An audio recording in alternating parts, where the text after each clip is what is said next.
সম্মানিত দর্শক, আমি কৃষ্ণপদ দেবনাথ, উপসহকারী কৃষি কর্মকর্তা। এই মুহূর্তে আছি মানিককুনা ব্লকের ভেলকুনা গ্রামের একটা প্লট।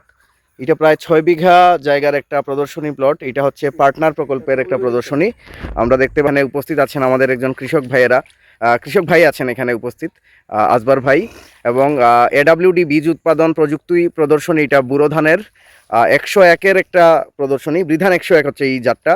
এবং আমরা এই জায়গায় আজকে যে কার্যক্রমটুকু করছি সেটা সম্পর্কে এখানে বিস্তারিত এই পদ্ধতি সম্পর্কে বলবেন আমাদের উপসহকারী কৃষি কর্মকর্তা জনাব মিল্টন বৈরাগী দাদা। ধন্যবাদ কৃষ্ণবাবু দেবনাথকে। সম্মানিত কৃষক ভাইরা, আমি মিল্টন বৈরাগী, উপসহকারী কৃষি অফিসার, উপজেলা কৃষি অফিস, ফেঞ্চুগঞ্জ, সিলেট। এই মুহূর্তে আছি উত্তর ফেঞ্চুগঞ্জ ইউনিয়নের মানিককুনা ব্লকের ভেলকুনা গ্রামে। এর আগের ভিডিওতে আমি বলেছিলাম যে এই ভেলকুনা গ্রাম হাকালুকি হাওড়ের একদম প্রত্যন্ত একটা গ্রাম। এটা দুইটা নদী পার হয়ে অন্তত 2 থেকে 3 কিলোমিটার ভিতরে হেঁটে এসে হাওড়ের ভিতরে একটা গ্রাম আছে, 2-3টা গ্রাম, শাইলকান্দি, সুড়িকান্দি, ভেলকুনা, খাটখাল। এই 4টা গ্রাম একেবারে হাওড়ের মধ্যে অবস্থিত। এরকম হাওড়ের ভিতরে গ্রাম আর নাই বললেই চলে, তাই তো? এই ফেঞ্চুগঞ্জ উপজেলায় এই একেবারেই হাওড়ের ভিতরে এই 4টে গ্রাম আছে। তো সেখানে প্রযুক্তি বিস্তারের জন্য এবং প্রযুক্তি সম্প্রসারণের জন্য আমাদের উপজেলা কৃষি অফিস তৎপর থাকে। আমাদের সম্মানিত উপজেলা কৃষি অফিসার জনাব সুব্রত দেবনাথ স্যার এর নির্দেশনা এবং আছে যে হাওড়ে প্রযুক্তি সম্প্রসারণের জন্য এবং উৎপাদন বৃদ্ধির লক্ষ্যে আমরা অনেকগুলো প্রযুক্তি আমরা হাতে নিয়েছিলাম। আমার সাইনবোর্ডে আপনি দেখতে পাবেন, এটা পার্টনার প্রকল্পের, অর্থাৎ program on agriculture and rural transformation for nutrition entrepreneurship and resilience in Bangladesh, সংক্ষেপে পার্টনার প্রকল্প। এই প্রকল্পের আওতায় বৃধান 1 জাতের 6 বিঘা জমিতে এই এডব্লিউডি প্রযুক্তির উপরে একটা প্রদর্শনী প্লট স্থাপন করা হয়েছে। বৃধান 101 জাতের উপরে এডব্লিউডি প্রযুক্তির উপরে এই প্রদর্শনীটা স্থাপন করা হয়েছে। এখানে 3 জন কৃষক আছে। এটা সম্মিলিতভাবে 6 বিঘা জমিতে এই প্রযুক্তিটা বাস্তবায়ন করা হয়েছে। আমি এর আগের একটা ভিডিও বলেছিলাম, এটা 101 জাত, অনেকগুলো প্রযুক্তি এখানে আছে। শুধুমাত্র এডব্লিউডি আমি বিস্তারিত বলবো, তার আগে একটু বলে নিই। 101 জাতটা আমি আগেই বলেছিলাম ব্লাস্ট প্রতিরোধী, কারণ জানেন যে বড় মৌসুমে ব্লাস্টের আক্রমণে অনেক ফলন হ্যাম্পার হয়ে থাকে। তো সেখানে বিরি একটা জাত উদ্ভাবন করেছে ব্লাস্ট প্রতিরোধী। তো এখানে শুধু ব্লাস্ট প্রতিরোধী জাতই আমরা দেইনি, অনেকগুলো প্রযুক্তি দিয়েছি। সঠিক বয়সের চারা আমরা বিশোধন করেছি, লাইন লোগো পার্সিং। আলটিমেটলি ধান অনেক বেশি সুন্দর আছে এবং এডব্লিউডি প্রযুক্তির মাধ্যমে আমার কুশির সংখ্যা অনেক বেশি বৃদ্ধি পেয়েছে। আমি সম্মানিত কৃষক ভাইদের স্পেসিফিক এডব্লিউডি প্রযুক্তি নিয়ে আমি 2-1 মিনিট কথা বলবো। আপনারা মন দিয়ে এই জিনিসটা শুনবেন এবং এটা যদি আপনি বাস্তবে কাজে লাগাইতে পারেন, আপনার সেচের পানির সাশ্রয় হবে, আপনার অর্থনৈতিক খরচ কমবে এবং ফলন বাড়বে। তো এটা আমার হাতে যেটা দেখতে পাচ্ছেন, এটা একটা প্লাস্টিকের পাইপ। এটা এডব্লিউডি প্রযুক্তি। এডব্লিউডি প্রযুক্তি হচ্ছে অল্টারনেট ওয়েটিং অ্যান্ড ড্রাইং।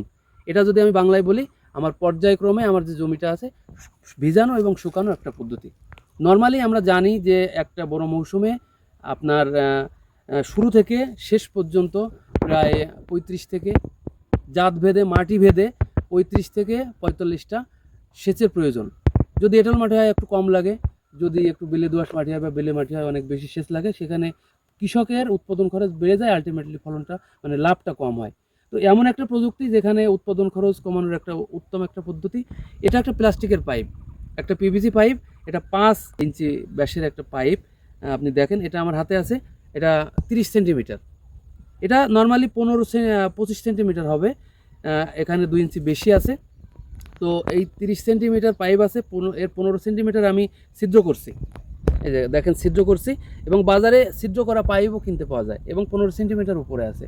প্রযুক্তিটা হলো এই, আমি যখন ধানের চারা রোপণ করি তখন আমার 15 থেকে 25 দিন আমার পানি লাগে, দাঁড়ানো পানি লাগে। কখনো 20 দিন লাগে, কখনো 15 দিনের পরেই, 20 দিন পর পরে সে কুশি গজানো শুরু করে, পানিটা দাঁড়ানো পানিটা লাগে না।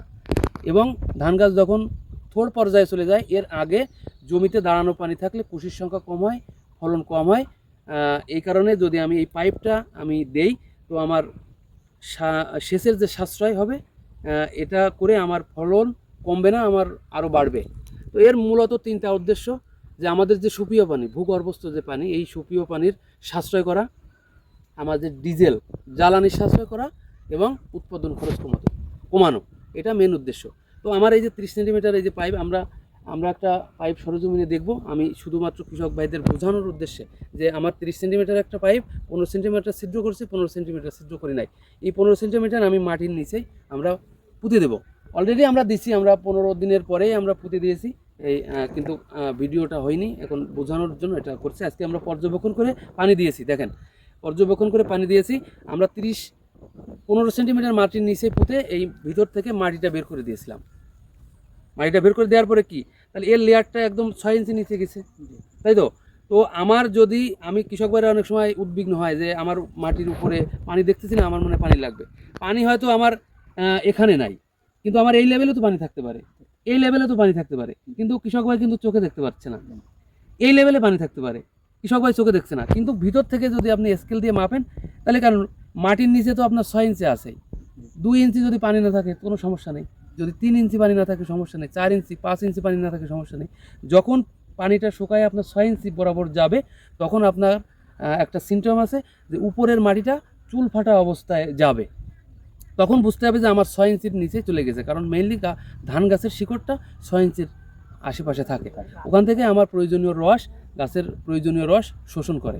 ঠিক আছে?